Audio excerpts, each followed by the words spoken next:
Om Shri Ganeshaya Namaha. Om Vakratunda Mahakaya Surya Koti Samaprabha Nirvignam Kurumedeva Sarvakareshu Sarvada. Shri Ganeshaya Namaha. Om Ganganapade Namaha. Om Guru Brahma Guru Vishnu Guru Deva Maheshwara Guru Deva Param Brahma Tasmai Shri Gurave Namaha. Sarva Mangala Mangalle Shive Sarvartha Sadhike Sharanitrambake Devi Narayani Namostute. Om Namo Narayanaya. Om Namo Bhagavate Vasudevaya. Om Namah Shivaya. Shri Hanumanji Maharaj Ki Jai. Welcome to Nitya Satsang. Today is the 18th of October 2025. I want to offer my prostrations to all the great sages and to Bhagavan residing in the heart of every single being. With that prarthana, we are continuing to examine Ashtanga Yoga and specifically the quality of purification, Shaucha. So to examine this a bit further, to continue just from yesterday, we talked about 4 terms. Actually, we talked about 3 of them, and there's a 4th one that I'm going to add here today. That is Vasana, then Sanskar-Vasana-Mala, and Avarana. There's 4 words here to keep in mind. So these are types of psychological residue. Right? I hope you understand what is meant by residue. Right? That is kind of what is left over out of the experiences of life. So what are these? So first of all, the word sanskar means engraving or mental impression. Now, we obviously have life experiences, day to day, moment to moment. All 5 senses are active. Hopefully, brain is functioning properly.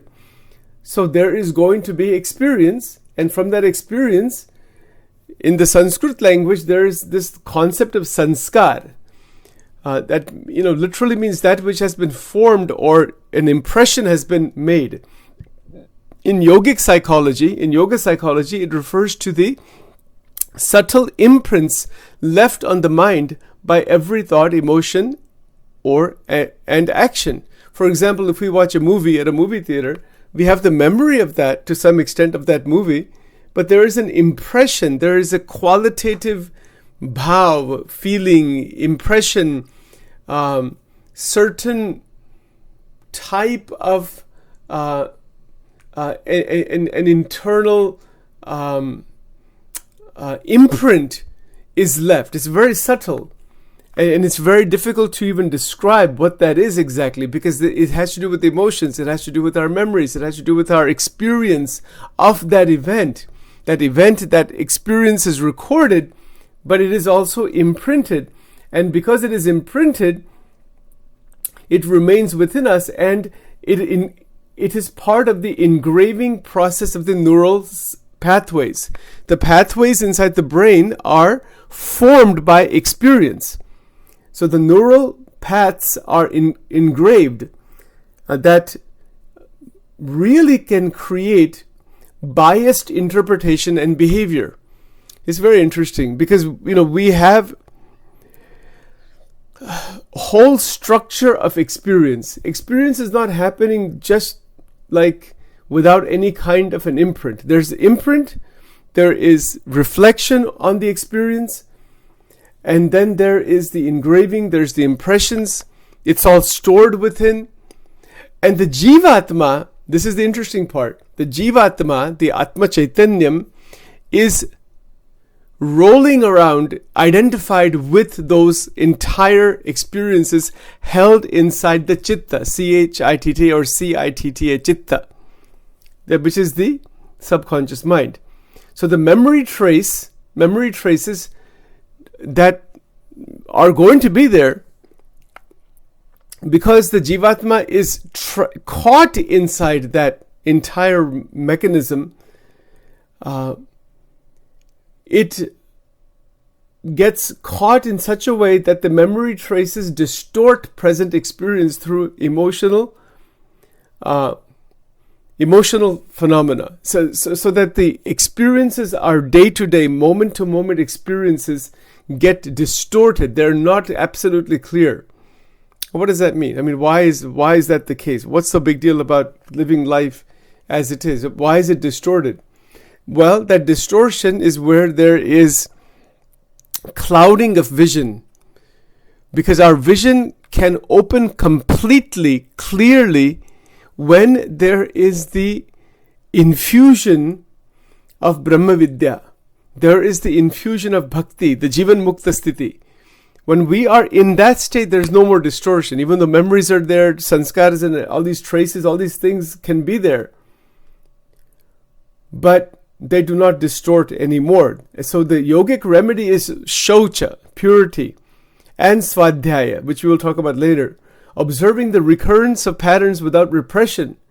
Of course, dhyan and other sadhanas are there too. But shaucha is where there is a clear realization, recognition of where is purity for this mind.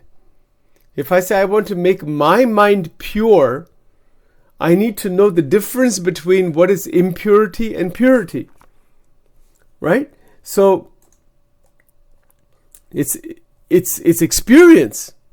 It's more than anything else, ek anubhav hai. Now the other word that connects with this is vasanas.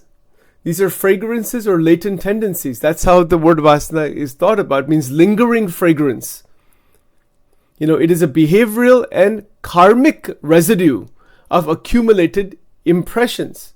All these impressions, sanskaras, are accumulated, and then the vasanas begin to form because of that. These are the residues. These are the subtle inclinations or habitual dispositions that persist after repeated sanskar. The repeated sanskar, something like drinking coffee every day in the morning, 7 o'clock. Sachin makes a cup of coffee. What is that? You can say it's a type of vasana, right? If it becomes a vasana. If it's not there, I get, agitated, disturbed with that. Thank God that doesn't happen, but it could happen, right? If you get dependency on that. So vasana is this subtle inclination or habitual disposition. The habit is formed. That is part of the vasana level. Whereas sanskara is the engraving. It's the engraving itself that is called sanskara. Vasanas is the habit that arises from it.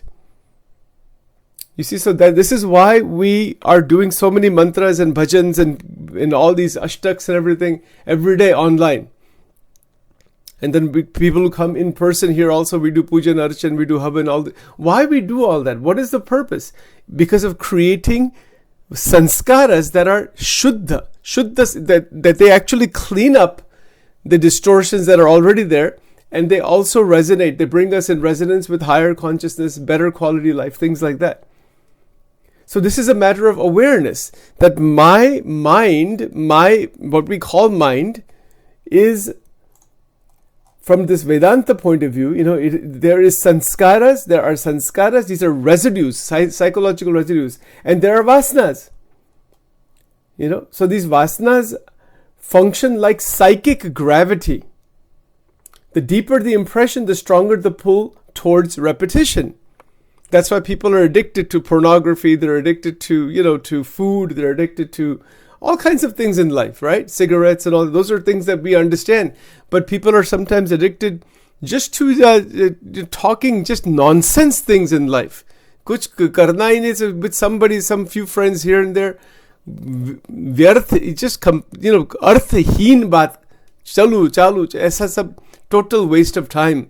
And it just generates more and more binding. And they are addicted to doing that kind of stuff. I'm not taking anybody's fault, so don't forget. किसी का अवगुण नहीं लेना, ये तो एक सत्य बात होती है. Is this how life is to be spent? In just strengthening these vasanas. You see? So it's an important thing because it will operate automatically, shaping desire and aversion before conscious choice intervenes. I'll explain this point. Vasanas are automatic. They just prop up, that happens, right? You see some object or some situation is there, and then the desires they shape desire.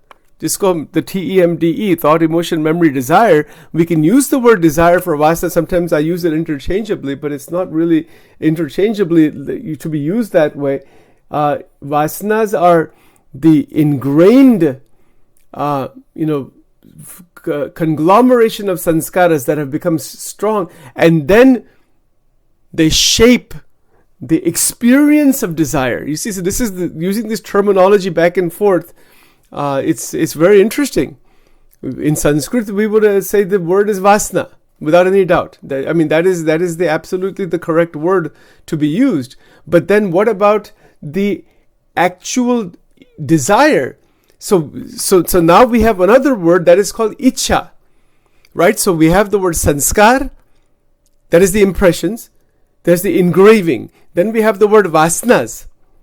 The vasanas are the habits. The engraving has become so repetitive, it has a force from inside. And that force is called ichha. And that ichha has shakti, that is called ichha shakti. But kitna clarity hai? You think this kind of clarity is there in psychology? It is there, but you have to really unpack it, and it's not that easy to get to. In the Sanskrit literature and the Acharya Paramparas throughout Sanatana Dharma, they have clarified this thing because they were masters. They had realized the Atma. Anybody who realizes the Atma Tattva knows all this thing. But they put the terminology as a guidance to label properly what's going on, as a guide back into the Atman. Our goal is Jivan Mukti. Jivan Mukti hamara deha, not deha, dheya. There's two words there. Deha means physical body. Dheya means goal, realization. We want to realize the Atma and the Paramatma. Right? Both. Bhagavan Narayan is Paramatma. The Atman is who we are. So Jiva Bhuta Sanatana Manashashtan Indriyani Jiva Bhuta Sanatana Prakriti Sthani Karashati Jiva Bhuta Sanatana. We are a Jivatma, a fragmental portion of that same Narayana. This is the Bhagavad Gita, chapter 15. So to realize the Atma Tattva, one has to transmute completely, not 99%, all four of these. What are those four? Sanskar, Vasana, Mala and Avarana. ये चार बात लिख देना if you are taking notes. This is how the Shaucha in Ashtanga Yoga is applied. Shaucha means purification, but purification, what is a purification? Of course, sharir ka purification, we take shower, bath with lotions and all, whatever. That's all fine. ठीक है, beautiful. That is physical purification. But now, to purify the internal mechanism of the mind, these four are to be purified. The sanskars are to be purified. How are they to be purified? Navada Bhakti. The 9 forms of devotion. Please remember, go back to past recordings if you need to, that the more we engage in Navada Bhakti systematically, keep this point in mind. Get up at the same time every day. Not easy to do. Getting up at the same time, spend 15-20 minutes, half an hour, whatever, doing the morning cleaning and everything, brushing teeth and shower and all the bathroom activity, whatever it is, usme bhi Bhagwan ka smaran hona chahiye. And then when you get up, Nitya Puja. If Sachin says, I'm waking up at 5 o'clock, 5:30 Puja has to begin. That's it. Like we start satsang here at 7:30, it begins at 7:30. That's the way it goes. That builds Shubha Sanskar. So that's a purification. All of us who are coming online every day, bahut krupa hai Bhagwan ki, baki nahi hota. It's a purifier. It's a purification. So it's a purification for Sachin, for all of you. We do this together. Bahut sundar baat hai. Prem hai isme, respect hai. And we want to learn from all the great sages, all the great scriptures. We're learning together, growing together, progressing together. Ye kya hai? This is called Shubha Sanskar. And then that Shubha Sanskar then leads to Sad Vasana, Sat-Vasana. And if you combine the two words together, Sad Vasana in Sanskrit. That's the beauty of it. So this is how these are purified. The sanskaras that are held inside, attachment structures, rag, dvesh, aham, mamatva, klesh, ye jo sab, all of that kind of distortion that is held because of our ahankar, because of our ego, all that gets stabilized and purified. We're going to be talking about this in a different way in our Angel Wing retreat today, starting at 8:30. And that goes until 12 o'clock. So that's another from a more technical psychology perspective. We'll be looking at inner harmony. But to get to inner harmony, this is from our Sanatana Dharma point of view, that the sanskaras can be changed. The vasanas can be transmuted. Yes, it's not simply about controlling vasanas. They fundamentally can be changed by different stimuli. Through our five senses, more and more stimuli occurs. Now, the third word there is mala. Mala means impurity or stain. That's the dull heaviness after conflict psychic film. It is the dirt, quote, psychological dirt inside. The psychological film is dirty. It has gotten polluted, right? These are the two words. There is dirt, or there is impurity, there is pollution, there is conflict and heaviness and all that kind of stuff inside that has to be cleaned out. It's a cleansing process that is shaucha. So in Ashtanga Yoga, the second, the yam niyam, in the part of the niyamas, is this shaucha process. Now, its manifestation is energetic and emotional. So the energy level inside of us changes. What kind of quality of energy do we want? We want a nice, bubbling, very light quality of energy that is moving, without carrying any burden inside. But the malas are such, and there's a much more detailed exposition on that itself. We'll try to cover that this week sometime. But these are impurities. These are things that are held inside that cause a lot of difficulty in our lives. We're worried about something, we have some conflict with somebody, some uncertain situation is there. All kinds of things are going on that are causing distortion. So what to do with that? Find out what is the practical step to take. Bhagwan ki bhakti karna, don't keep any tension. Don't try to control things that we cannot control. Move on further. And Nam Ashray. So the solution to all of these impurities, the biggest solution is Bhagavan ka Nam. Nam Jap. The more we do that, the better off we will be. The better off the experiences will be, the stabilization happens, purification happens, all of this thing happens. And then we can move slowly into that dimension of Jivan Mukti. Jivan Mukta is one who is not stuck in any of these negativities at all. All the negative sanskaras are vanished. Completely vanished. All of the negative vasanas, the binding vasanas are gone. That's the second thing. The impurities, stains, the mala is like the analogy would be, let's say I'm wearing a cotton shirt. This is a cotton t-shirt here. But let's say it gets stained with dirt and mud and all kinds of things, It has to be washed. It has to be cleaned. Yes, it's like that. Our mind can be washed literally of these malas by Navdha Bhakti, by Sharanagati, Bhagwan ke Sharan mein jana, Bhagwan ki Bhakti mein doob jana. इसमें से सब purification हो जाता है. It happens over time. It is not instantaneous because this has been sitting inside for a long period of time, right? And then the fourth point is called Avarana. Avarana is the veil, the perceptual and the spiritual level of manifestation, inability to perceive deep truth despite knowledge. It happens. Avarana is like a blockage. It can happen. We may know so many verses of Gita, Bhagavatam, this, that. बहुत कुछ information. I don't want to use the word gyan. So all kinds of information is there. All kinds of knowledge is there. But that doesn't mean that there is perception of satyam. Satya ka darshan nahi hota. Iska karan kya hai? Avaran. What is the reason? Avaran. It's the veil. And that avarana is maya, is mahamaya, is the blockage. So that avarana breaks, from inside, and it is first person anubhav. It's not like, somebody's going to say, give us some certificate that your avarana is broken. Yeah, if you have a real enlightened guru, that person can say, they would know, how much, where the shishya is, guru shishya sambandha. Mein aisa hota hai, the shishya and the guru, they have a relationship. So guru is not superiority. It just knows where that person is in this process of this breaking of these avaranas. And iske liye akhand bhajan, akhand satsang, unbroken satsang, akhand vritti, that will break the avaranas completely. In Vachanamrut, Bhagwan Swami Narayan kehte, Bhagwan na sarupma manni akhand vritti rakvite thi, koi sadhan kathan nathi. And je manushya ni vritti, Bhagwan na sarupma akhand re, tethi koi moti prapti pan nathi. So the avarana is broken by unbroken connection with Bhagavan.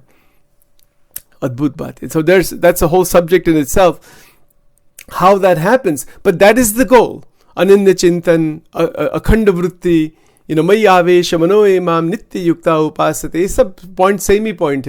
It means that there's a relationship that is unbroken. Love thy Lord with all thy heart, all thy soul, all thy mind. Jesus is teaching that also. All great sages, incarnations have taught the same thing. Ramakrishna Paramahans talked about this also, same way. To get completely connected with one's Ishta. One's Ishta Devata. A complete absorption, 100% getting enamored by the divine. इसमें से क्या होता है? आवरण totally it gets removed, and when the avarana is removed, the malas are removed, the vasanas, sanskaras, all four of these are purified and they are transmuted. What is the goal? I mean, what is it? It is a life that is absolutely free. We are freed from inside. The binding of the three gunas of Maya are gone. The Guru Krupa is brimming from inside. Guru Krupa kya hai? What is Guru Krupa? Some guru outside, bathing us with water. Is that Guru Krupa?